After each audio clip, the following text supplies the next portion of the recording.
Y de igual manera también el Espíritu viene en ayuda de nuestra flaqueza, pues nosotros no sabemos pedir como conviene. Pero el Espíritu mismo intercede por nosotros con gemidos inefables. Y el que escruta el corazón conoce cuál es la aspiración del Espíritu, y su intercesión a favor de los santos es según Dios. Vamos a leer esto también porque si no, no lo vamos a entender.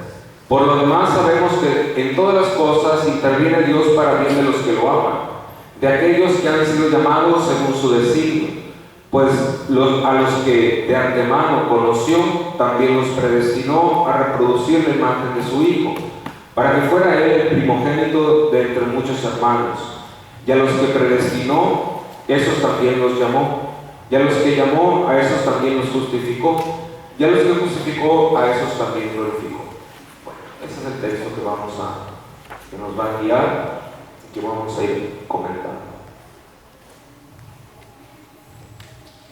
Los sufrimientos, pacémata, considero que los sufrimientos del tiempo presente. El sufrimiento es un signo de una auténtica experiencia cristiana. No solo es una transición de la gloria asegurada que les espera en la escatología. Estos sufrimientos, aquí es donde ya tenemos que entrar a reflexionar. No de modas, voy a leer una cosilla por hacer y voy a entrar en la reflexión. Mucha gente se acerca a la iglesia para dejar de sufrir, o porque tiene sufrimientos, y pensando que llegando a la iglesia esos sufrimientos van a desaparecer. ¿Ustedes creen que sea así? Lo lamento mucho, pero es más, se te van a añadir otros sufrimientos. Entonces, ¿de qué se trata? Dios quiere que suframos. ¿Sí me explico? O sea, la gente, por ejemplo, de los difuntos, ahí está Mario, pero no está metido con celebro porque casi te digo lo mismo, Miguel, pero en los difuntos yo les digo, la fe no quita el dolor, no quita el sufrimiento, no es para quitar el dolor, es para dar vida eterna. No quita el dolor. Ahora, los sufrimientos, vamos a distinguir dos tipos de sufrimiento en la vida cristiana. El primero, los sufrimientos normales, porque somos humanos.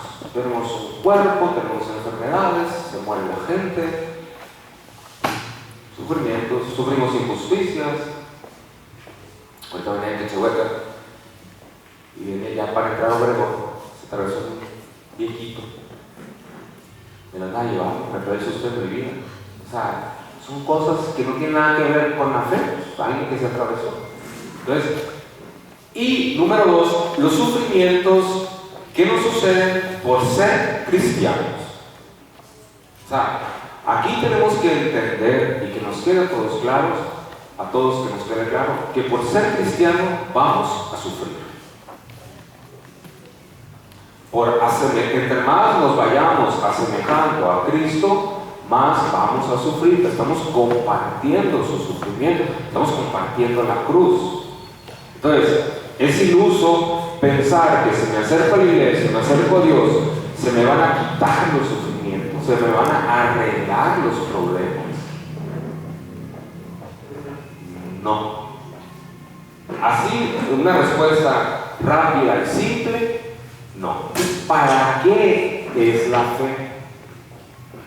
La fe es precisamente, decía San Pablo, para la vida eterna, pero también nos da la luz para enfrentar los sufrimientos, para soportar los sufrimientos que nos suceden por asemejarnos a Cristo.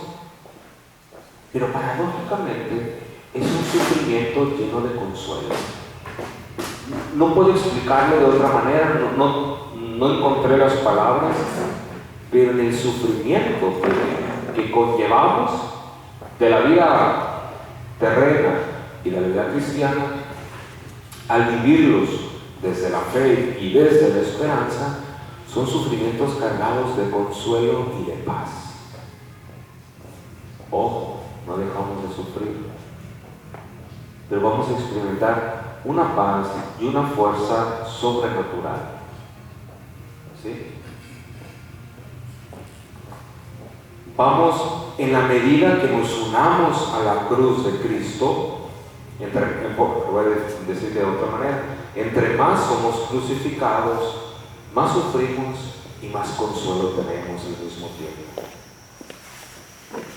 Y como dice San Pablo en una de sus cartas, ¿no? Para consolar con el consuelo que recibimos a otros que también están viviendo la vida cristiana. Entonces, número uno, lo primero que nos enfrentamos es el tema del sufrimiento. ¿Sí? Sufrimos, es inevitable. En alguna ocasión, voy a repetir muchas cosas que ya he dicho en homilías. Mario, disculpen porque Mario es de la parroquia de Esther y ya a lo mejor así, padre, no sé todo lo que decía. O alguna vez, a lo mejor con ustedes, ¿por qué sufrimos? O sea, ¿por qué el sufrimiento? Cuando se encuentra alguien que ama de frente al mal, el que ama sufre. Por eso sucede el sufrimiento. Jesús, que ama inmensamente, tarde o temprano se enfrentó ya directamente con el mal, por eso padeció la cruz. Por eso su pasión, que se enfrenta, choca contra el mal. El que ama sufre, pero el sufrimiento pasa y el amor permanece. Jesús resucita, permanece, su sufrimiento pasó. ¿Sí? Pero, a ver, la explicación por qué sufre el cristiano, porque nos encontramos de frente al mal.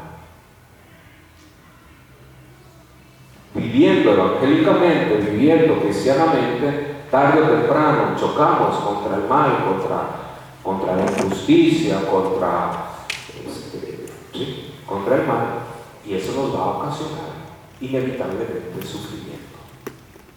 Inevitablemente.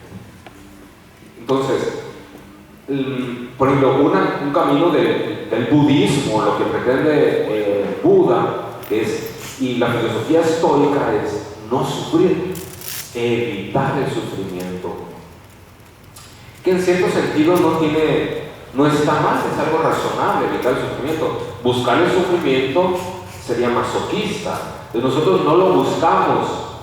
Estoy diciendo que tarde o temprano, de manera inevitable, porque existe hoy el mal, tarde o temprano no lo podemos evitar, tarde o temprano nos enfrentamos a él y va a provocar el sufrimiento. No podemos vivir toda la vida evitando el sufrimiento. Al entrar en contacto con los demás, al entrar en contacto con la realidad, el sufrimiento se hace patente, se hace presente, porque va a haber alguien que haga el mal.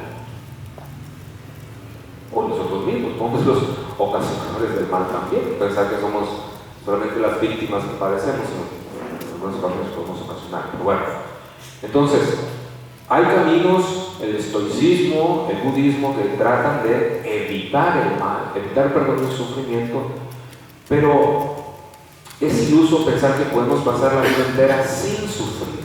Es iluso. Como iluso pensar que si me acerco a la iglesia me va a ir bien y se van a arreglar todos mis problemas y ya nunca más voy a sufrir, también es iluso. Sufrimiento tenemos que considerarlo como una realidad inevitable. No buscar, pero inevitable.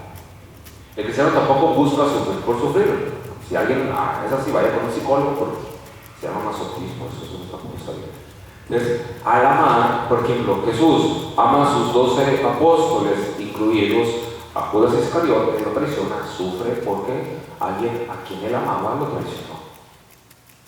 Y el sufrimiento fue inevitable. Patémata, sufrimientos. ¿Qué hago? ¿Sí sirve? A ver. Ay, el loco. Entonces, aquí está. Sin embargo, en unión con Cristo, los cristianos dejan de sufrir. Ese sufrimiento no es simplemente parte de la condición humana, sino una señal de identificación con Cristo, de tal manera que podemos decir que quien no sufre no está unido a Cristo. Es un signo, es una señal de identificación, porque nos estamos identificando con su cruz. Y si alguien en la vida cristiana no sufre y todo es bonito y hay que disfrutar de la vida y ser feliz solo. Y si yo no sufro, pues pregúntate si eres cristiano, porque si no hay esto, como señal de identificación, quiere decir que estás del lado contrario de la cruz. ¿Sí me explico?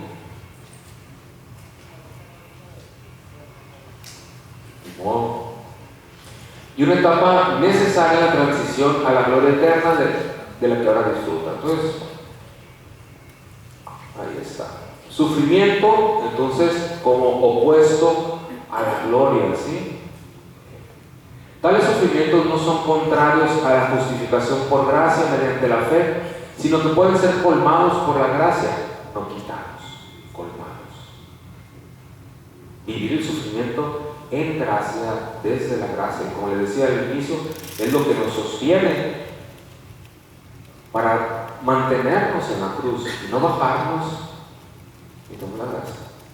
Y Pablo espera que los cristianos cooperen con dicha gracia para alcanzar dicha gloria. Entonces caminamos con el sufrimiento, sostenidos por la gracia para llegar a la gloria definitiva.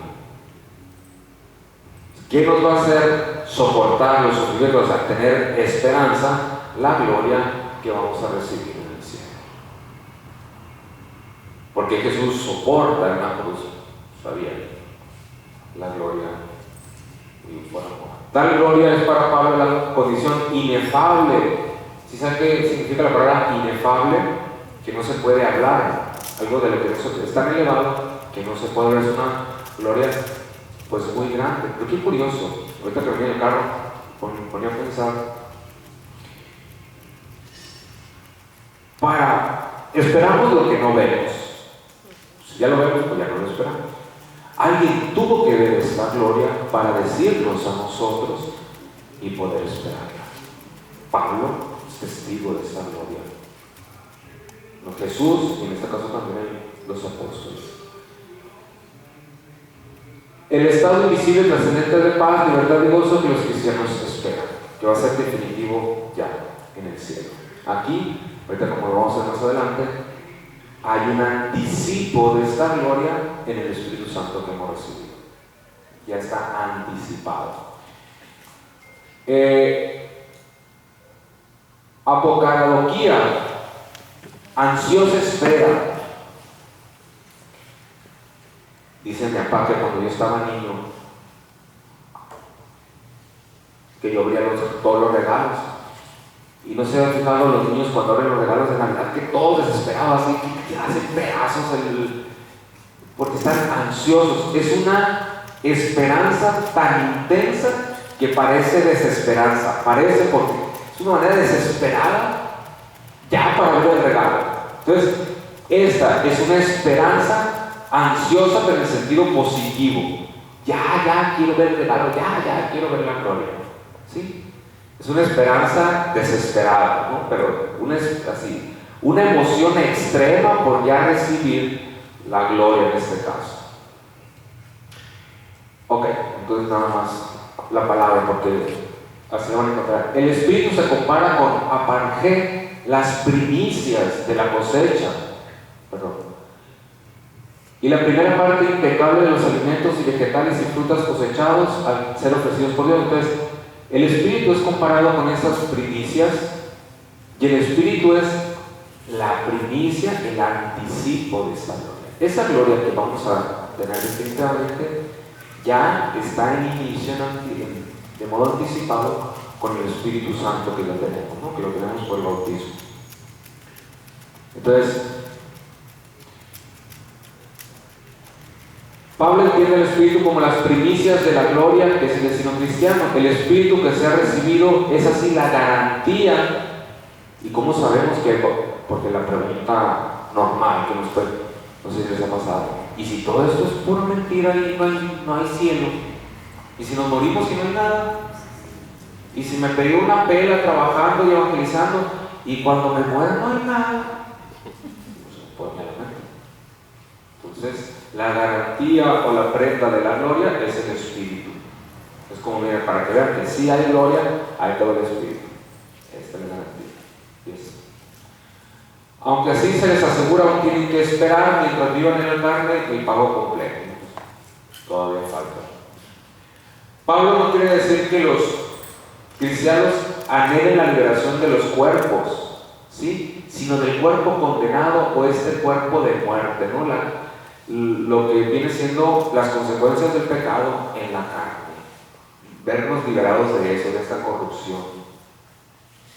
Este cuerpo de muerte debe dar paso al cuerpo espiritual, no solamente al espíritu, sino al cuerpo espiritual. Pues ya lo estamos entendiendo como resurrección, ¿no? Cuerpo y alma. Cuando lo corruptible se vista de incorrupción, lo mortal se vista de inmortalidad.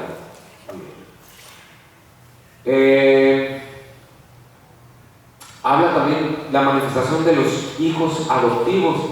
Pues el análisis que estuve leyendo habla de que esta palabra es con cierta dificultad, pero la vamos a mantener. Con tales primicias de garantía esperan la porción completa de la gloria de la redención del cuerpo. ¿Quiénes? Los hijos de Dios. La filiación adoptiva. Sin embargo, la filiación adoptiva se mantiene en textos críticos. Entonces, Pablo se estaría refiriendo a una fase de filiación adoptiva aún por ser revelada. Ya somos hijos adoptivos, pero no somos todavía definitivamente no se ha revelado como. La filiación adoptiva no está definitiva todavía. Estamos como en proceso. ¿Sí? Nuestro estado completo de filiación aún no se ha manifestado. El estado completo, que ya somos, pero no completa y definitivamente. En la esperanza hemos sido salvados, aunque Pablo suele hablar de la salvación como algo escatológico, algo que aún se espera. Ahora expresa su expresión en el pasado usando un auristo. Hemos sido salvados. Está muy raro eso, porque la esperanza se refiere al futuro. Y aquí tenemos un verbo en auristo. Hemos sido salvados. ¿Sí?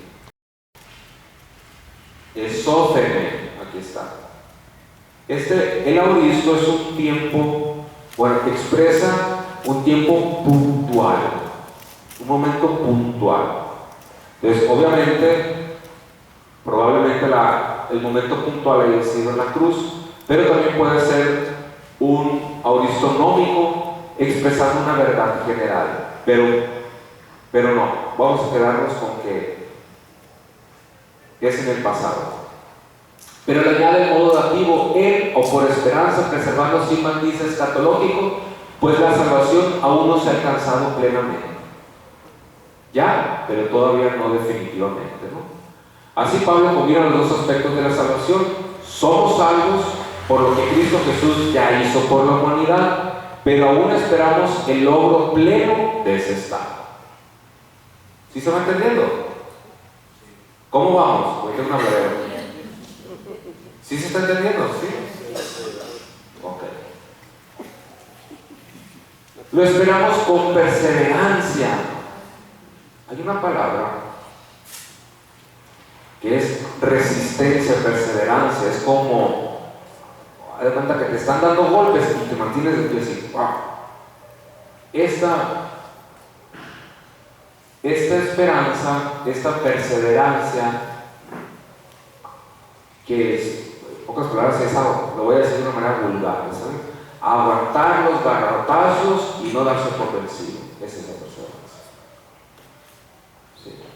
Que ciertamente es difícil estar aguantando golpes, sufrimientos, injusticias, tanto por la condición mortal que tenemos como por la identificación por Cristo. Entonces, la esperanza requiere esta resistencia, esta paciencia, resistencia, este mantenerse en pie. La esperanza permite a los cristianos soportar los sufrimientos que ahora padecen, pero también los convierte en testigos ante el mundo de una fe viva en la resurrección. Al aguantar, nos convertimos en testigos. El Espíritu también viene en ayuda de nuestra debilidad. Si no tuviéramos el Espíritu Santo, no tuviéramos la capacidad de mantenernos en pie ante tales sufrimientos. No la tuviéramos. O, pues, tenemos momentos de flaqueza, debilidad, y para mantenernos el Espíritu viene en nuestra ayuda y ora al Padre con gemidos, dice, inefables. No se refiere a hablar en lengua, se refiere que el Espíritu habla en un lenguaje que no tenemos la capacidad de entender, pero que intercede por nosotros para pedir como nos conviene. Nosotros no sabemos pedir lo que nos conviene, el Espíritu lo va a hacer junto con nosotros, pero Él es el que le va a hablar al Padre y le va a pedir lo que necesitamos. ¿Qué es lo que necesitamos? No sé, apenas se lo sabe, lo dice con gemidos inefables, pero está intercediendo por nosotros. Como nosotros no sabemos qué pedir, muchas veces en las homilías, no sé, Mario, si te acuerdas, Esther, que yo les pongo el ejemplo de mucha gente que va a rezar y le dice a Dios, Señor, a mi familia cuídala, al fulano y a la fulana alívialos, al otro pégale para que se le quite porque es muy malvado. O sea, van a decirle, no sabemos pedir. No sabemos pedir. ¿Sí? Entonces, por eso el Espíritu Santo viene en nuestra ayuda. El Espíritu de Dios no solo da a conocer a los cristianos la debilidad que experimentamos, sino que también ayuda a remediar la condición humana. Uno de los principios de la moral es no decirle a una persona que tiene un defecto o un pecado si no vas a ayudar a salir, a que salga de ese pecado o de ese defecto. Si no le vas a ayudar, es mejor no decirle nada, porque lo vas a hacer consciente del pecado y lo vas a dejar en el pecado y lo vas a hacer doblemente pecador. Es mejor no decir, si no le vas a ayudar, mejor no le digas nada.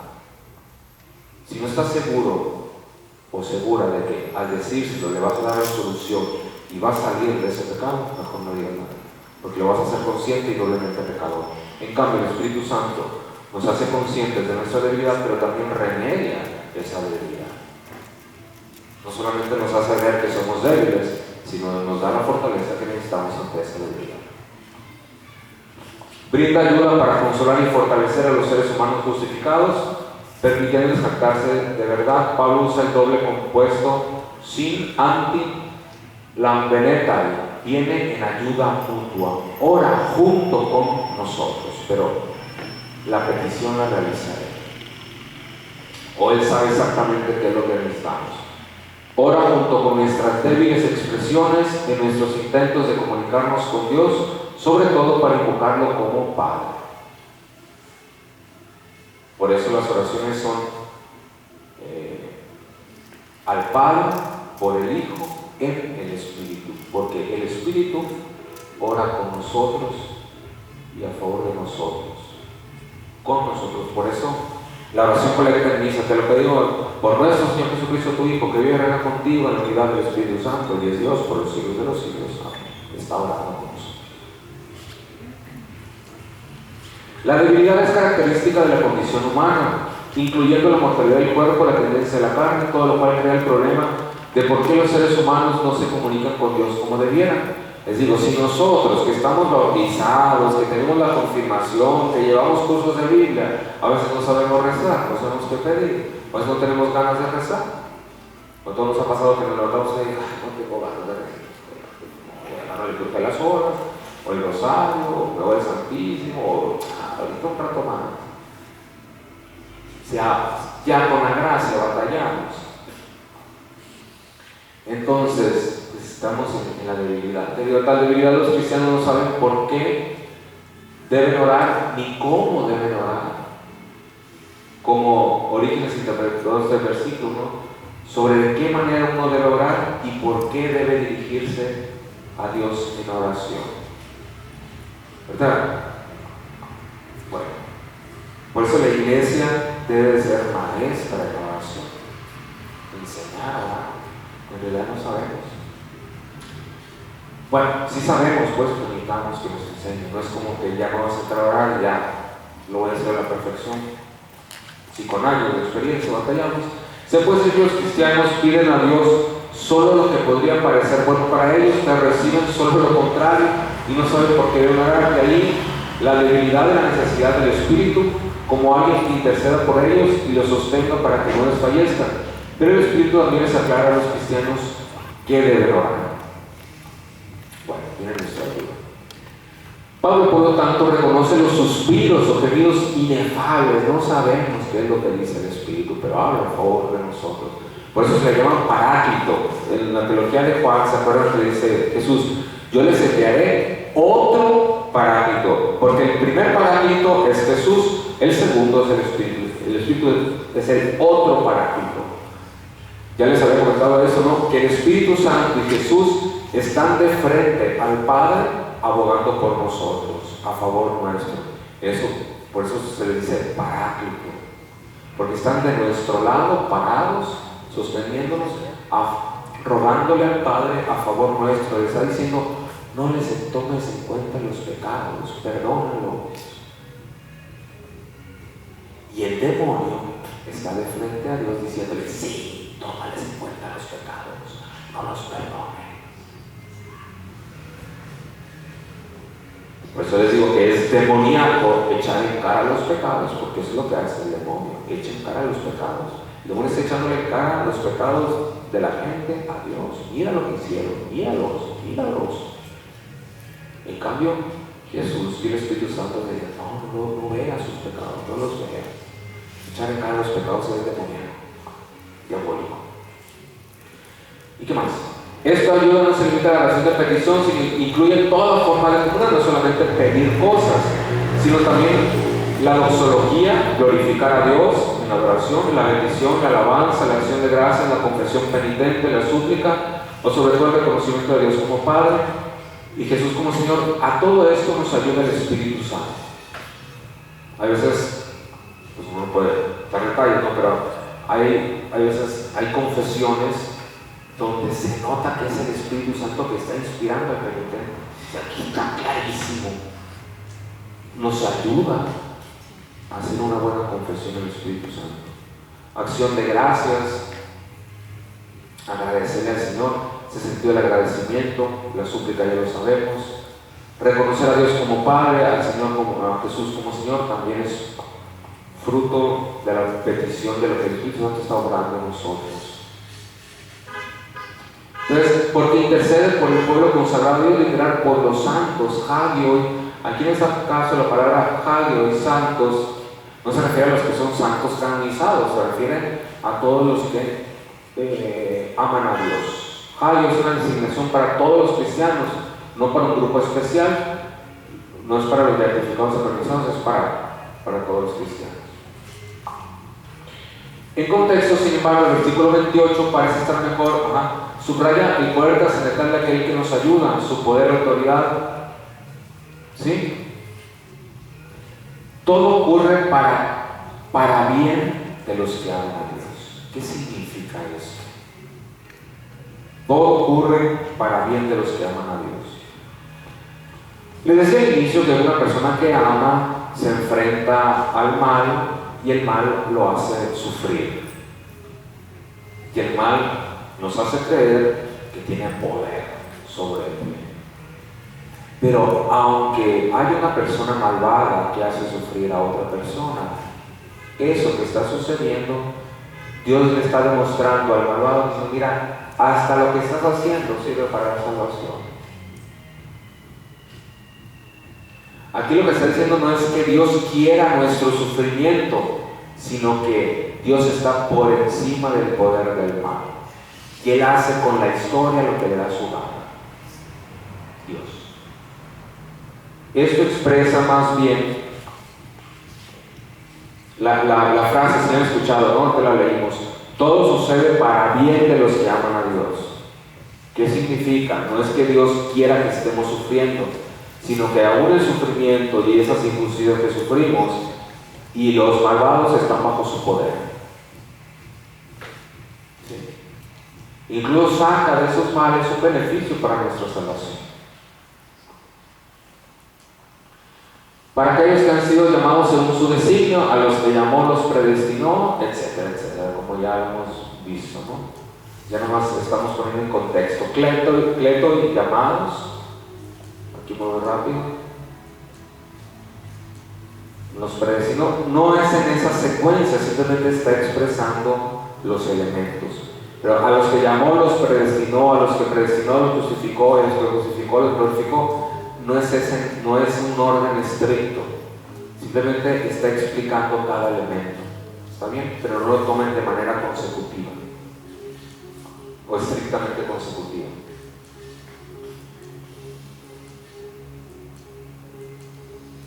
Ese es lo que estoy diciendo. Ahora vamos a meternos con otro tema, la resiliencia y la esperanza. Son lo mismo. La psicología ya ha sustituido la esperanza cristiana y ya no es necesario tener esperanza, sino ser fuerte y resiliente ante los problemas de la vida. ¿Sí lo escuchan? Perdón, ¿han escuchado la palabra resiliencia? Sí. Es la capacidad de una persona a salir adelante ante la adversidad. ¿Verdad? Entonces ya la esperanza pasó de moda. No. La resiliencia es la dinámica psicológica de una persona para responder a la adversidad. Una persona que no encuentra trabajo y le busca, etc. La esperanza se refiere al mantenerse firme para lo que vamos a obtener en la vida eterna. Número uno. No para lo que vamos a obtener por nuestras fuerzas aquí, sino como un don en la vida eterna. Ahí está la diferencia. ¿Se capta? La resiliencia es para lo que el ser humano puede realizar por sí mismo aquí en la tierra. La esperanza es mantenerse firme para lo que Dios nos va a dar. Él, que Él nos ganó, no por nuestro esfuerzo, pero en la vida eterna. Después de la muerte. Hay otra. Entonces, la resiliencia, Diego Fusaro, un psicólogo, dice: la resiliencia psicológica es buena porque nos ayuda a responder ante lo irreversible. Y lo que implica es aceptar el trauma modificándose a sí mismo. Pero hay una resiliencia mala, dice este filósofo. La resiliencia mala es la social, político, económico, que ante lo tremendo pero no irremediable, y los poderes sociales, políticos y económicos nos hacen creer que lo tremendo es irremediable, pero realmente no es así, para soportar la injusticia que nos causa. Esta resiliencia es mala. Palabra del poder: aguantar y soportar circunstancias no irreversibles. Es un sufrimiento inducido que los poderes de este mundo te inducen y todavía te dicen: tienes que aguantar, y si aguantas eres una persona admirable y te vamos a dar un aplauso y un reconocimiento. Ellos mismos te causan el sufrimiento y te dan el premio si lo aguantas. ¿Ven la diferencia de la vida cristiana? ¿Cuál es la diferencia de la resiliencia que el poder nos induce y la esperanza que Dios nos mueve? Que Dios no nos causa el sufrimiento en esperanza. Que en cambio el poder sí te causa el sufrimiento, pero también te motiva a aguantar ese sufrimiento para que no hagas nada en contra de las injusticias que está realizando. ¿Sí se entiende?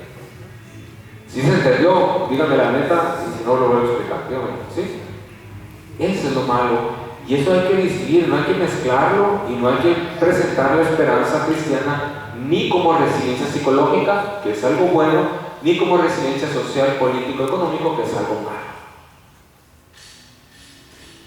¿Sí? ¿Qué dice la resiliencia social? Por ejemplo, yo te voy a causar el sufrimiento y te voy a decir que es bueno ser resiliente, y aparte te vamos a premiar, aplaudir, dar un reconocimiento social porque aguantaste el sufrimiento que yo mismo te causé. Yo usaba justicias, asimetrías sociales, ¿sí? Equipara entonces el duelo, las enfermedades incurables, promoviendo una falsa resignación. Equipara las enfermedades incurables a las injusticias. Las enfermedades incurables no podemos hacer nada contra ellas, ahí sí entra la resistencia. En cambio, contra las injusticias sí podemos hacer algo, pero se nos induce a una falsa resignación. Y la esperanza no es una falsa resignación, es la seguridad de la gloria que vamos a recibir en el cielo, independientemente del tipo de sufrimiento que tengamos. Y Dios no causa, la diferencia es que Dios no causa esta injusticia, no causa las asimetrías, no causa las enfermedades, no causa las muertes. Y aquí sí. Aquí está la diferencia entre la esperanza cristiana y la resiliencia psicológica y la resiliencia social, político-económica.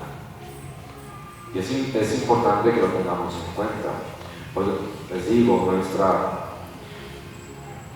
nuestra época podemos caer en la tentación de reducir esperanza a resiliencia, o peor aún, justificar las injusticias del poder como si fuera resiliencia o esperanza.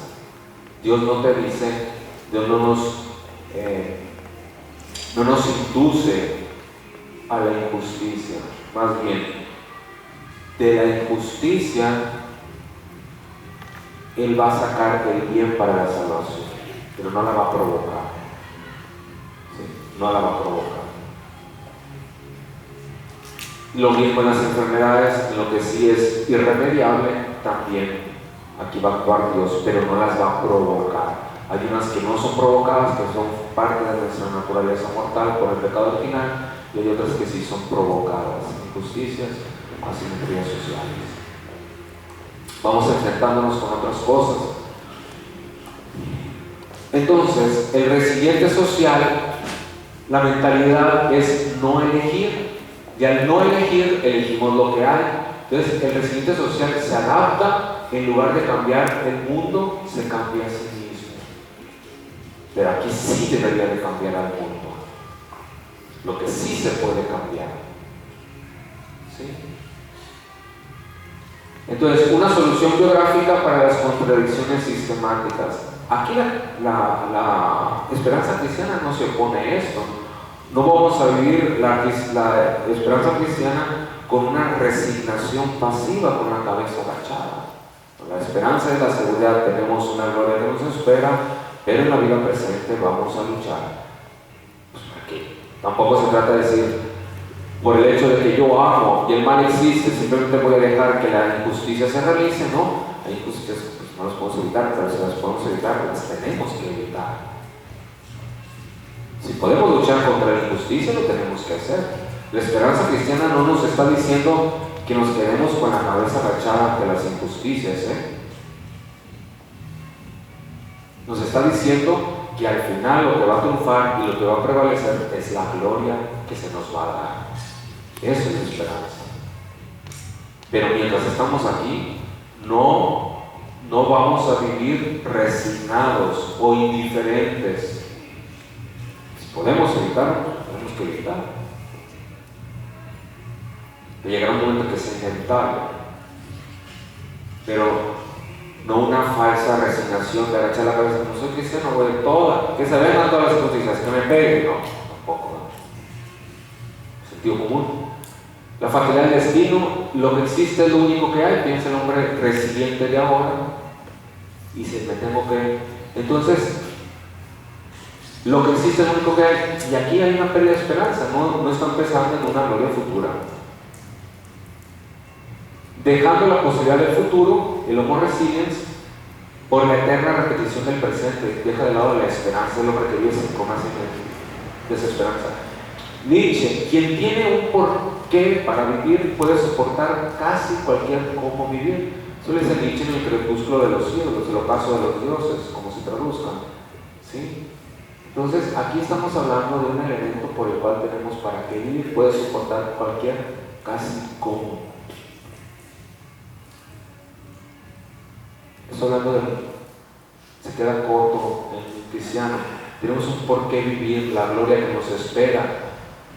Humanamente podemos soportar casi cualquier cómo, pero con la gracia de Dios podemos sí soportarlo todo. Con la gracia. Humanamente, casi. Con la gracia, todo. Por eso tenemos que tener mucho cuidado cuando vemos una frase bonita. Atención, no porque sea bonita la frase ya vamos a estar de bandera.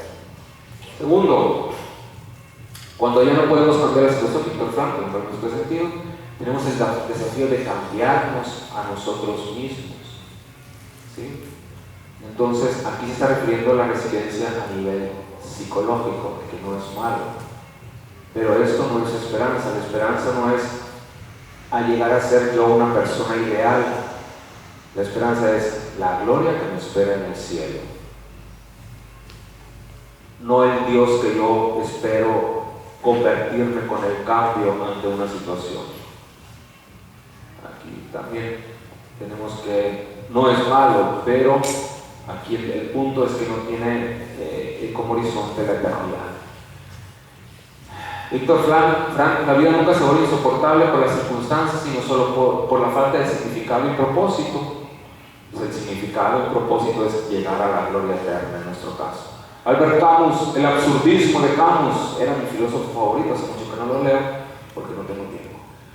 El absurdo nace cuando el ser humano busca sentido en un mundo sin sentido. Aquí también es otro aspecto. El ser humano a veces podemos caer en no descubrir este sentido, pero aquí viene el Espíritu Santo que nos dice como primicia de la gloria que nos espera en el futuro, en la vida eterna. Por cuestiones de tiempo aquí vamos a quedar. ¿Alguna pregunta o comentario? ¿Sí quedó claro o no está haciendo el vuelto? Preguntas, comentarios para disponernos para la misa.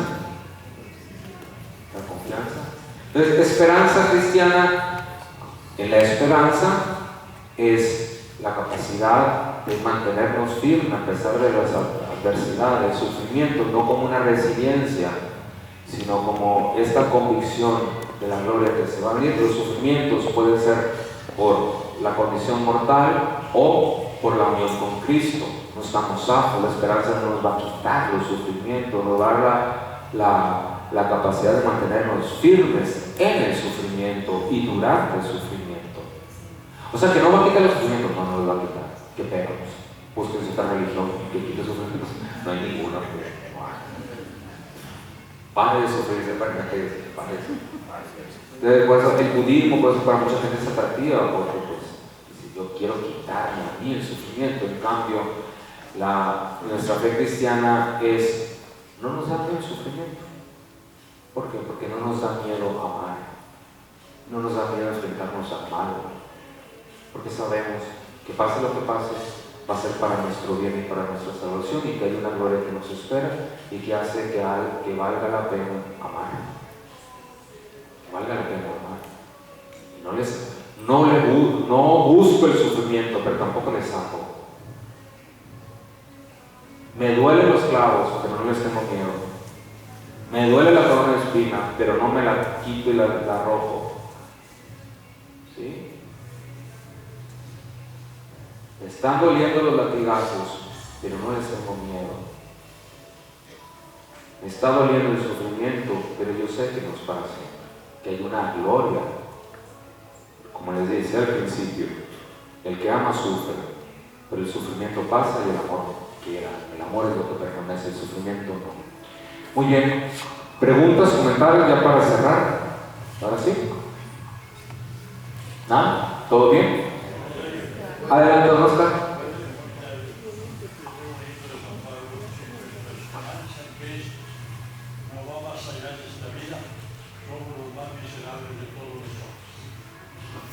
Definitivamente, si no hay esperanza, nada tuviera sentido de lo que hacemos.